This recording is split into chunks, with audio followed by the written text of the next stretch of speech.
Olá, pessoal, boa tarde. Eu sou Juliana, sou médica, sou clínica e sou cardiologista.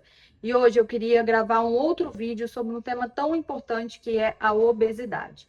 A Organização Mundial da Saúde estima que 1 a cada 8 pessoas no mundo hoje convivem com essa doença. Isso se configura uma epidemia. São milhões e milhões de brasileiros convivendo com essa doença.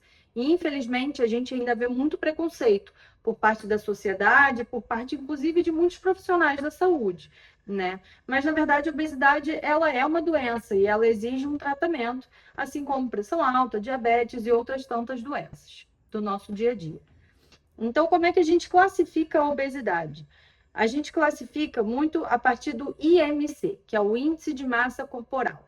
A gente faz uma relação do peso, divide o peso por altura ao quadrado do paciente, e isso gera o valor do IMC.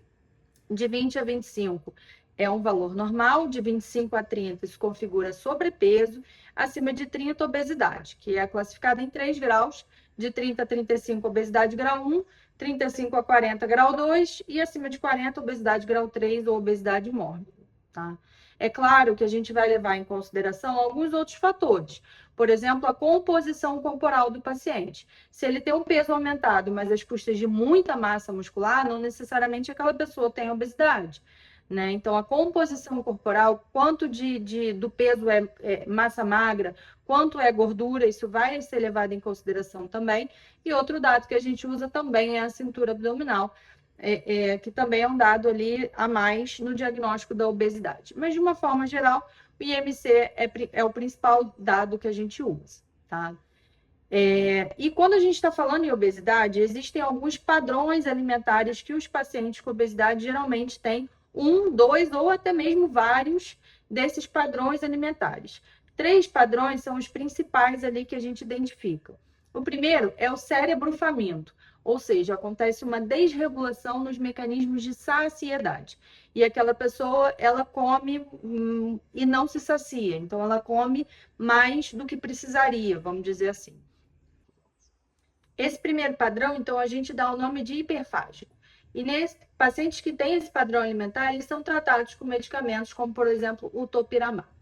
Outro padrão que a gente identifica é o intestino faminto. É aquele paciente que é o beliscador. Ele está comendo o tempo todo. Ele não come grandes porções, mas ele come porções durante o dia inteiro. Tá? Então, esses pacientes eles se beneficiam muito dos tratamentos com medicamentos como o Ozempic, por exemplo, né, como o Mounjaro, por exemplo, né? Outro padrão que a gente identifica é o craving, ou seja, é aquela fome emocional.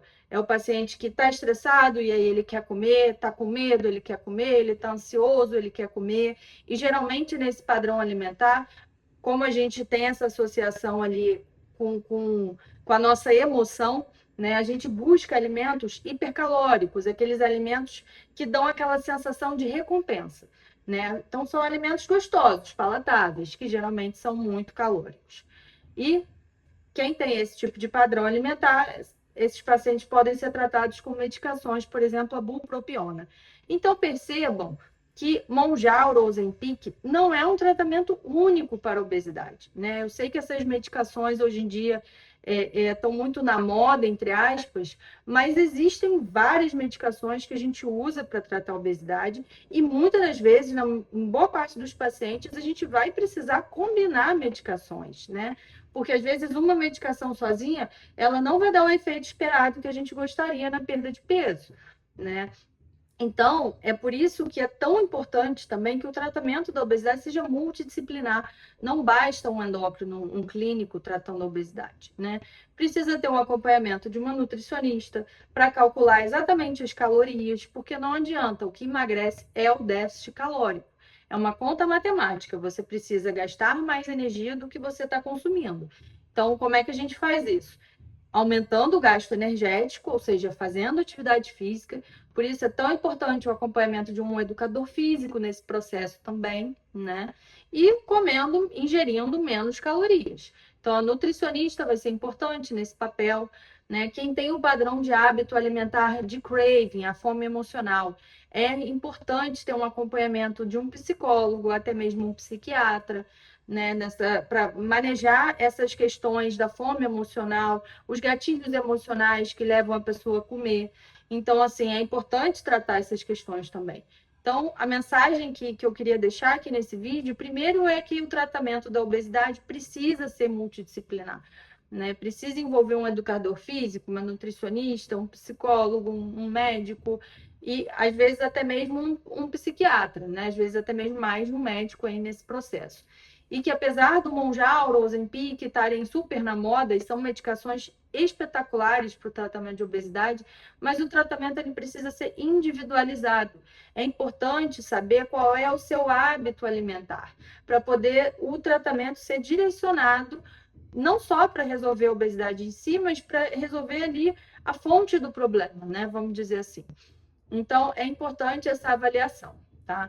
E por que o Ozempic e o Mounjaro são remédios que ficaram tão famosos, né? Como que eles agem? Eles foram remédios inicialmente criados para tratamento de obesidade, de diabetes, tá? Mas aí viram que um dos efeitos colaterais dele é diminuir as ondas de peristalse do intestino. E ao fazer isso, eles também fazem uma série de modulação hormonal, tá? Mas ao fazer essa diminuição das ondas de peristalse do intestino, eles deixam o seu estômago mais cheio por mais tempo. Então você sente menos fome. Então acaba que você ingere menos alimentos, menos calorias, déficit calórico, e aí você perde peso. É assim que eles agem. O Mounjaro, ele tem um efeito mais potente do que o Ozempic, tá? E uma menor taxa de complicações, de efeitos colaterais. Tá? O principal efeito colateral desses remédios é a constipação, justamente por essas ondas de movimento aí do intestino estarem mais lentificadas. Quais são as indicações do uso dessas medicações no tratamento da obesidade? Basicamente, pessoas com IMC acima de 30 ou pessoas com IMC acima de 25 que tenham algum fator de risco, alguma comorbidade associada. Colesterol alto, pressão alterada, diabetes, glicose, medida de glicose ali alterada, apneia do sono. Então, qualquer comorbidade associada já é uma indicação da gente usar esse tipo de medicação no tratamento da obesidade, tá? E por que é importante a gente tratar a obesidade, né? Por que a obesidade é considerada uma doença? Porque associada à obesidade vem uma série de outras doenças que são fatores de risco cardiovasculares muito importantes. É muito comum nos pacientes obesos terem alteração da pressão, terem alteração da glicose, configurando um pré-diabetes ou uma diabetes, terem alteração de colesterol, configurando uma hipercolesterolemia. É muito frequente a associação de apneia do sono e outros distúrbios do sono nos pacientes com obesidade, né? Obesidade também causa uma série de alterações hormonais que podem combinar, inclusive, com infertilidade, né? O tecido adiposo nas mulheres pode produzir testosterona, então isso pode dar uma série de alterações na mulher compatíveis com hiperandrogenismo, pode ter pelo em local masculino, no rosto, na região mamária. Os homens, por outro lado, podem ter hipogonadismo, menor produção de testosterona na obesidade, tanto que a obesidade é uma das indicações de reposição hormonal em homens, por exemplo, né? Então, a obesidade, ela é uma doença associada a muitas outras, né? E esses fatores de risco cardiovasculares são a principal receita, o principal combo para que você tenha um problema cardiovascular grave no futuro, né? As doenças cardiovasculares são a principal causa de morte no mundo hoje em dia. Infarto e as doenças cardiocérebrovasculares, né? Essas são as principais causas de mortalidade no mundo hoje em dia. Então, a obesidade é totalmente associada com esses tantos fatores de risco cardiovasculares. Por isso que se faz necessário esse tratamento de forma individualizada e de forma adequada. Tá? E qual é o principal tratamento na obesidade? É a cirurgia bariátrica, não tem jeito. O tratamento clínico é muito bom, está cada vez melhor, cada vez mais potente, mas a longo prazo, o melhor desfecho no tratamento da obesidade é a cirurgia bariátrica, tá? E mesmo que o paciente tenha um reganho de peso, né, a longo prazo, depois de uma cirurgia bariátrica, ainda assim a cirurgia bariátrica é o melhor tratamento, porque ela vai gerar uma série de alterações metabólicas nesse paciente, que a longo prazo essa melhora metabólica desse paciente permanece, mesmo que exista o reganho do peso, tá? Então, baseado nisso, num próximo vídeo eu vou gravar um pouco mais sobre a cirurgia bariátrica, com algumas informações bem úteis e relevantes para quem tiver interesse, tá bom? Então, até a próxima. Se você gostou desse conteúdo, se ele foi importante ou relevante para você, não se esqueça aí de se inscrever no canal para receber os próximos vídeos. Se você gostou desse conteúdo, se ele foi importante ou relevante para você, não se esqueça aí de se inscrever no canal para receber os próximos vídeos.